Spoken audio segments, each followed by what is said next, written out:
So এই যে আয়নাঘর, অনেকে বলে যে আয়নাঘর বলে কিছু নেই, আপনারা কি আপনাদের প্রসিকিউটরের কাছে কি ধরনের আপনার প্রমাণ আছে যে আয়নাঘর, এবং কোথায় আয়নাঘর আছে কেউ জানেন না?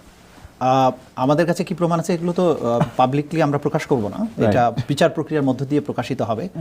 এর বাইরে আপনারা জানেন যে গুম সংক্রান্ত একটা কমিশন সরকারের আছে, এবং তারা কিন্তু ইতিমধ্যেই আয়নাঘরের সন্ধান পেয়েছেন এবং প্রেসকে তারা জানিয়েছেন যে আয়নাঘর যা বলা হয়েছে অ্যাজ ইট ইজ তারা ওখানে পেয়েছেন। তো মূলত আয়নাঘরে এই কাল্পনিক যে নামটাই ছিল ইয়ার ডিজিএফআইয়ের যে সিক্রেট সেলটা ছিল সেটাই। আচ্ছা, এর এর বাইরে এই গুম কমিশন কিন্তু প্রেসে বলেছেন যে তারা র্যাবের অধীনে কয়েকশো এইরকম ডিটেনশন সেন্টারের বা আয়নাঘর কল্পিত যে নাম বা যে এটা একটা সেই নামের এই টর্চার সেলের সন্ধান পেয়েছেন, এবং ইতিমধ্যেই তারা সেগুলোর ছবি তুলেছেন, ভিডিও করেছেন, সেগুলো তথ্য প্রমাণাদি তারা সংগ্রহ করেছেন। সেগুলো আমরা ট্রাইব্যুনালের পক্ষ থেকে আমরা সেগুলো তাদের কাছ থেকে পাবো বলে আশা করছি, এবং আমরা আমাদের নিজস্ব তদন্ত সংস্থাও এই